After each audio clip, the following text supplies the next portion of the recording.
Je suis un horrible élitiste. Je pense que le monde complexe de demain ne peut être géré que par des intellectuels. Vous, dans cette salle, vous allez vivre un âge d'or. Et nous devons créer une société inclusive et trouver le moyen d'éviter qu'il y ait un gigantesque gap. Ce que Harari, dans Homo Deus, appelle des dieux et des inutiles, les dieux, vous, qui maîtrisez, contrôlez, managerez les technologies NBIC, les technologies transhumanistes, et les inutiles, les gens moins favorisés, qui auront du mal dans le monde compliqué dans lequel nous rentrons, et les gilets jaunes. C'est la première manifestation de ce gap intellectuel insupportable que nous sommes en train de créer entre les winners, les dieux d'Harari, et les losers, les inutiles.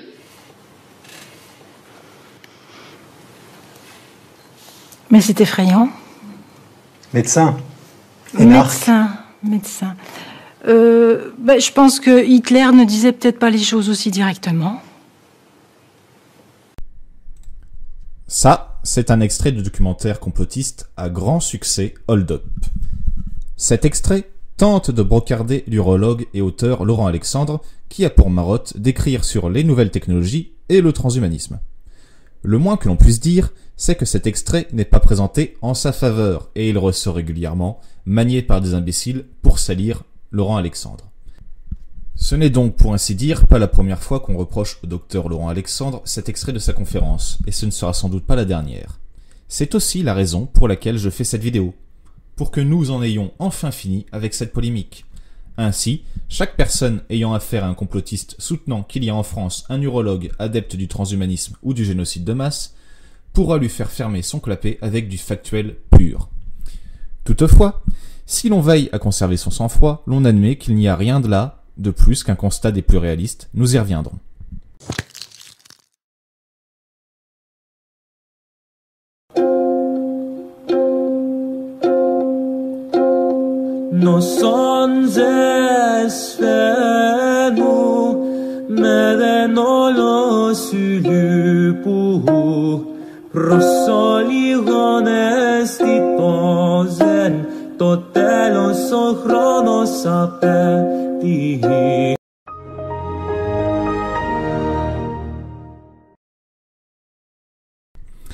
Mais vous vous doutez bien que les gens qui ont du sang chaud sont légion. Cela passe du tout venant, voire même du convenant, aux agrégés de littérature. L'erreur est humaine, et visiblement, elle touche tous les QI. Il serait facile de comprendre comment tant de gens cèdent facilement à l'erreur dont nous parlons aujourd'hui. Laurent Alexandre est seul dans une pièce avec un fond noir, il parle fort avec un micro. Bon, on est presque dans une scène de méchant de dessin animé. Mais la vie, ce n'est pas Tintin et ce n'est pas Blake et Mortimer. La conférence dont sont extraits ces quelques secondes de vidéo date du 14 janvier 2019. Alors évidemment, les gilets jaunes du Twitter et du Facebook Game ont à l'époque voué aux gémonies Laurent Alexandre. Il faut dire qu'alors les gilets jaunes cela intéressait encore quelqu'un, et que de très mauvaises images, le gauchisme et le coronavirus n'avaient pas encore fait perdre toute sa dynamique au mouvement. Déjà, toutes les personnes qui avaient l'intention de ne pas se fier à un court extrait visionné entre deux vidéos de chatons, paire de loches et montage de boomer, pouvaient se faire une autre idée de l'homme en visionnant l'intégralité de la conférence ou en lisant au moins un de ses livres. Et si cela coûtait trop de temps au-dessous, il pouvait toujours se pencher sur les propos quotidiens du docteur, parfaitement visibles sur Twitter. Personnellement, sans avoir vu la conférence ni pris cette peine ensuite, et encore moins pour cette vidéo, j'avais déjà lu un livre de Laurent Alexandre et été un de ses abonnés sur les réseaux sociaux précédemment mentionnés. Alors je savais qu'il était que victime d'une chasse aux sorcières. Le livre en question est La guerre des intelligences, paru en octobre 2017, nous allons y revenir. Parlons d'abord de ses propos dans l'extrait de Hold Up et divisons-les en 4 parties. Alors personnellement, mis à part l'usage des anglicismes à tout crin, rien ne me choque dans cet extrait. En effet, la première phrase, la première partie est purement factuelle. Une société complexe ne saurait être gérée que par des gens ayant certaines qualités intellectuelles. Il y a certes la solution libérale du laisser-faire, laisser-passer en toute chose, mais les gens ne semblent pas lui accorder beaucoup de crédit, malheureusement. Donc, ma foi, Quant au « je suis un horrible élitiste », c'est une ironie de l'autodérision. C'est prendre le contre-pied de toutes les critiques faciles qui peuvent s'opposer à un discours aussi réaliste. Rien de complexe ne saurait être géré par des gens simples. La seconde partie est d'abord tout aussi factuelle. En s'adressant aux élites du pays durant cette conférence et prédisant que les technologies futures disponibles pour les bourses les plus garnies dont ils font partie seront phénoménales, il ne fait qu'anticiper le réel. C'est comme dire à un fils de milliardaire qu'il risque d'avoir une vie confortable. Là encore, il n'y a pas lieu de hurler. Oui, ces élites, si elles sont demain amenées à maîtriser les technologies NBIC, les technologies transhumanistes, elles seront effectivement investies de pouvoirs quasiment divins. Mais la suite est plus intéressante. Le docteur Alexandre dit qu'il est impératif que les élites, auxquelles il s'assimile, se mobilisent pour créer une société plus inclusive, témoin l'usage du « nous ». Ce « nous » peut certes aussi renvoyer à toute la société, mais la nature privée de cette conférence me semble quelque peu disqualifier ce sens. Quoi qu'il en soit, il souhaite l'avènement d'une société plus inclusive. On pourra difficilement interpréter ça comme le vœu d'un ange exterminateur, à moins d'être considérablement stupide, facilement impressionnable, ce qui est quasiment la même chose, ou encore être de mauvaise foi. Je ne sais pas vous, mais moi quand on me parle d'inclusion, je pense à des lois autorisant l'homosexualité, le métissage, l'écriture inclusive, ce genre de choses, mais certainement pas à des goulags, à des exécutions sommaires ou à des fours crématoires. Je veux dire, il y a un monde entre ces deux choses. Ce ne sont pas les premières choses qui nous viennent à l'esprit. D'ailleurs, ne dit-il pas, Laurent Alexandre, qu'il faut trouver les solutions permettant à ce qu'il n'y ait pas dans la société, dans la civilisation, un gigantesque gap, c'est-à-dire en bon français, un fossé. Mais un fossé qui sépare qui de qui?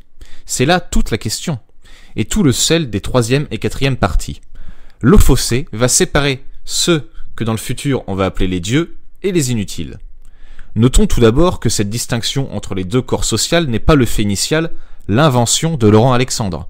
Il ne fait que reprendre les concepts d'un autre auteur, qu'il cite d'ailleurs, Harari, plus précisément Yuval Noah Harari. Or, cet homme a écrit un livre, dont parle d'ailleurs dans l'extrait Laurent Alexandre, Homo Deus. Homo Deus, je ne l'avais pas chez moi et je ne l'ai jamais lu. Alors j'ai fait quelque chose de tout bête. Je suis allé sur un site et j'ai obtenu le livre en question de manière totalement gratuite et éhontée. Vous pouvez voir ici comment faire comme moi. Ensuite de quoi j'ai ouvert le fichier du livre et j'ai fait CTRL F pour rechercher les occurrences du mot inutile. De manière fort pratique, il s'est avéré que dans Homo Deus, toute une partie d'un chapitre se nomme la classe inutile. Nous allons bientôt savoir de quoi parle Harari et donc par extension Laurent Alexandre. Alors, la classe inutile. Petite précision, n'hésitez pas à mettre sur pause pour lire car tout le sous-chapitre est disponible sur le montage. Ok ? Bon, commençons. Harari nous dit que ces dernières décennies, les pays ont connu une révolution, le déclin des emplois industriels, accompagné d'un essor des services. Et malgré un certain flottement initial, la société a trouvé ses marques. Car après tout, les humains ont deux types de capacités, les capacités physiques et les capacités intellectuelles. Cependant, les humains, quelle que soit leur capacité, sont en danger de chômage. En effet, les algorithmes artificiels sont de plus en plus doués, tant pour les tâches de routine que pour les efforts d'organisation et de création titanesques. Ainsi, même les emplois dits de service seront bientôt remplacés par l'intelligence artificielle. Après tout, il y a là de la pure logique. Les organismes biologiques sont des algorithmes créés par la nature. Nous humains, nous raisonnons par le biais d'une programmation naturelle qui nous a donné l'intuition logique et l'intuition mathématique. Or, une machine est un algorithme qui a reçu ces dons-là de son créateur. Fondamentalement, il n'y a pas là de différence entre un produit de la nature conçu pour être efficient et une machine conçue pour être efficiente. D'ailleurs, les algorithmes artificiels commencent à être tout aussi efficients, voire même davantage que les biologiques. Harari cite la reconnaissance faciale qui est à la portée de n'importe quel bambin et qui jusqu'à récemment encore était inaccessible à la moindre machine. Désormais, c'est la machine qui est plus efficiente que l'humain. Il en va de même pour jouer aux échecs ou aux jeux de go, ou encore pour composer une équipe de baseball comme un vrai professionnel de ce sport. Les machines et algorithmes devenant de plus en plus doués, même conduire un véhicule n'est plus hors de leur portée, et de fait, comme les êtres humains se sont spécialisés professionnellement, ils sont devenus facilement remplaçables par la technologie. Harari compare de fait le chasseur-cueilleur aux divers métiers modernes spécialisés. Pour qu'un robot remplace un chasseur-cueilleur, il lui faut tout un éventail de compétences. Mais pour remplacer un chauffeur de taxi, il lui faut juste le surpasser dans ses talents spécifiques, requis par sa tâche. Dès lors, le constat est sans appel. Dans un futur proche, des millions de personnes se retrouveront au chômage, car faisant des métiers largement à la portée de machines plus efficientes qu'elles. Mais que vont faire toutes ces personnes désormais au chômage? De l'art? Non, sans doute pas, car même aujourd'hui, les nouvelles technologies sont en passe de surpasser l'humain. Ce qui, encore une fois, n'est guère étonnant. Harari nous fait d'ailleurs part des performances de David Kopp, professeur de musicologie qui a créé EMI, un programme informatique capable de composer des morceaux impossibles à distinguer d'une œuvre humaine, et qui a appris à s'inspirer du style de Bach, puis de Beethoven, Chopin et autres grands noms de la musique classique. Vint ensuite Annie, capable d'apprendre et de s'inspirer des diverses influences artistiques qu'elle reçoit. Vient alors la problématique ultime, la formation à venir d'une vaste classe chômeuse sans réel impact économique, politique ou artistique. Une classe qui ne fera pas briller la société et qui sera inemployable, les algorithmes investissant avec succès toutes les branches professionnelles. Vient un extrait qui nous intéressera tout particulièrement, celui qui traite des masses qui deviendront inutiles. Lisons-le ensemble. L'aubaine technologique à venir permettra probablement de nourrir et d'entretenir ces masses inutiles sans qu'elles aient même à lever le petit doigt. Mais qu'est-ce qui pourra les tenir occupées et les satisfaire? Les gens ont besoin de faire quelque chose, sous peine de devenir fous. Que feront-ils de leur journée? La drogue ou les jeux vidéo pourraient être une des réponses. Les inutiles pourraient passer toujours plus de temps dans les mondes de la réalité virtuelle en 3D, qui leur procurerait bien plus d'excitation et d'intensité émotionnelle que la glauque réalité extérieure. Une telle évolution porterait cependant un coup mortel à la croyance libérale, au caractère sacré de la vie et des expériences humaines. Qu'y a-t-il de sacré dans des clochards qui passent leur journée à se gaver d'expériences artificielles dans La La Land? Alors déjà, nous pouvons voir qu'il y a là surtout beaucoup de compassion dans cet extrait. Harari s'inquiète de ce que le désœuvrement pourrait infliger à leur psyché face à une réalité qualifiée de glauque qui se dressera devant eux. Notons qu'il est probable qu'il se mette ici dans la peau des concernés pour qualifier cette réalité de glauque. Il est même tellement contrarié par ce futur possible qu'il craint que les élites pensent, devant cette clochardisation apparente de masse entière, que finalement la vie humaine ne soit pas si sacrée. Harari fait ainsi preuve de son humanisme. C'est cette inquiétude devant les difficultés des masses mis au chômage qu'exprime Laurent Alexandre dans la seconde partie de son discours.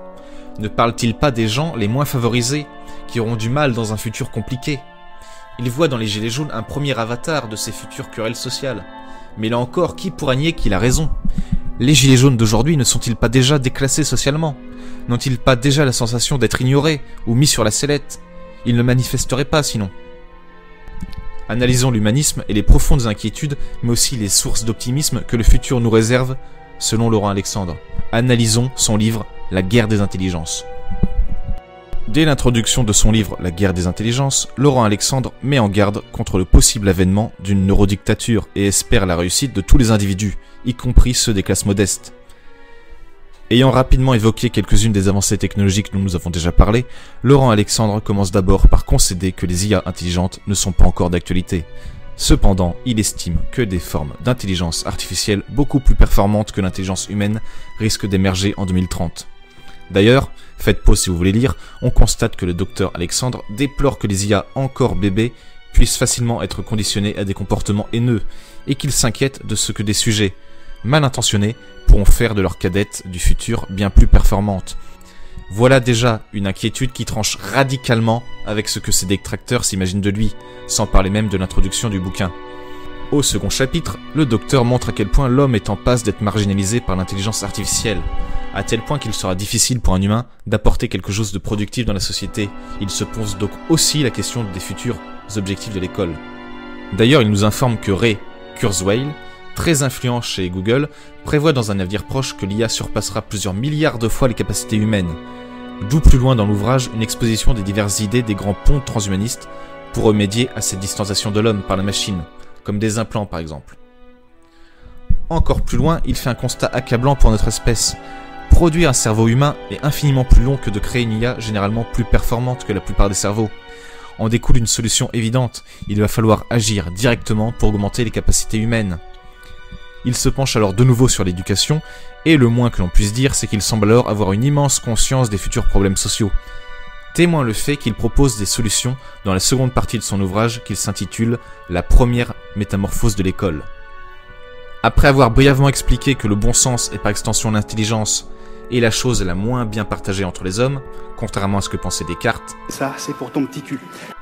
Laurent Alexandre nous informe que la guerre des cerveaux a déjà commencé.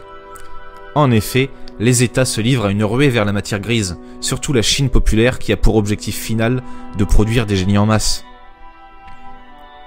Le bon docteur nous informe également que l'économie est en passe d'être bouleversée par les nouvelles technologies.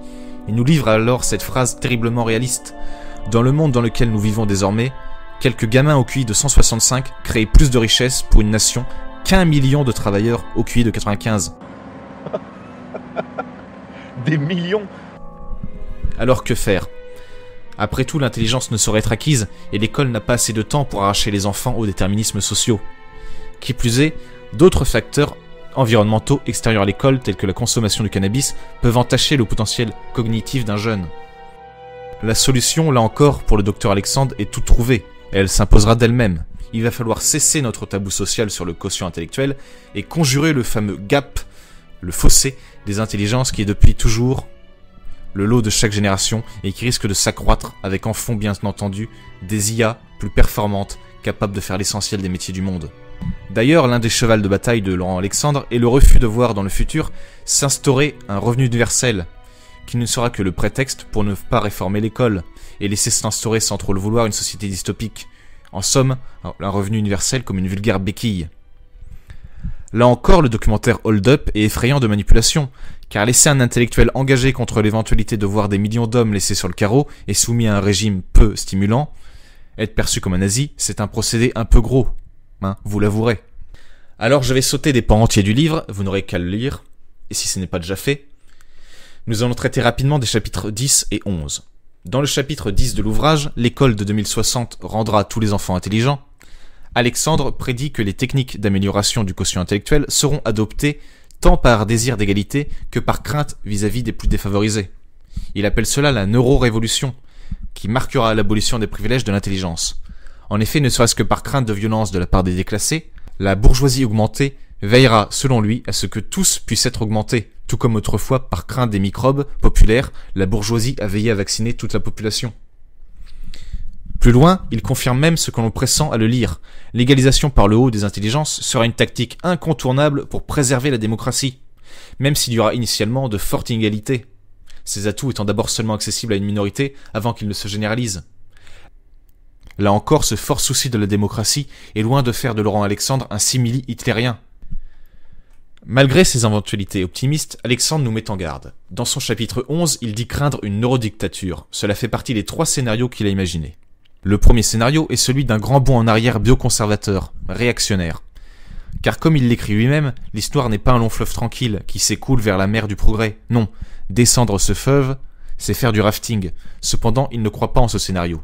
Selon lui, les amiges de l'intelligence demeureront minoritaires, inemployables et improductifs.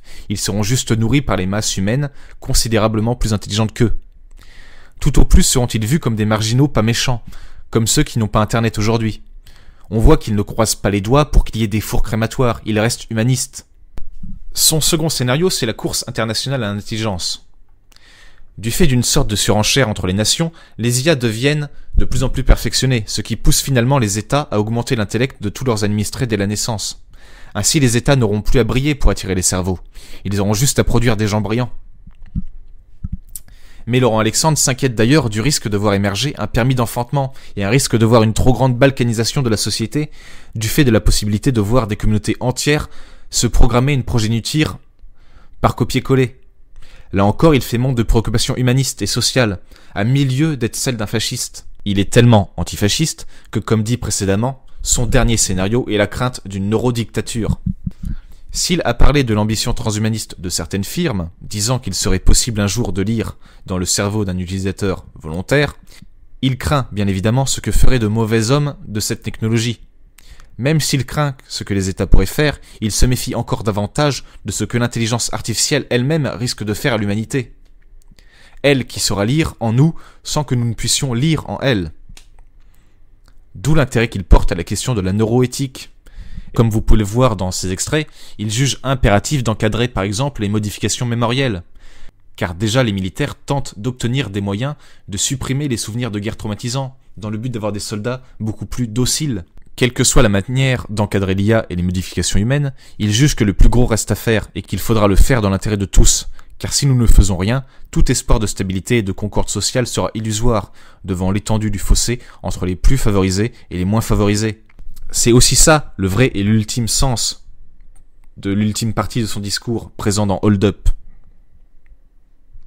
Voilà, nous pouvons affirmer de manière incontestable que Laurent Alexandre n'est pas un être odieux ni le promoteur de l'eugénisme négatif. Au contraire, il défend au nom de la démocratie et de l'égalité un eugénisme positif qui sortira tous les misérables et déclassés de la fange que risque de leur réserver le futur avec son intelligence artificielle tueuse d'emploi. En conclusion, je dirais juste ceci. Maintenant que la plupart des gens en France ont accès non pas à un plus haut QI, mais à Internet, et donc à des milliers de livres gratuits, il serait temps qu'enfin les gens prompts à s'indigner s'intéressent à ce que disent et professent les auteurs et figures publiques, décriés par la polémique du moment. Ça leur évitera de passer pour des cons, le temps qu'ils puissent se reproduire sans transmettre leurs conneries. C'était Flambeau des Prunes, nous nous reverrons.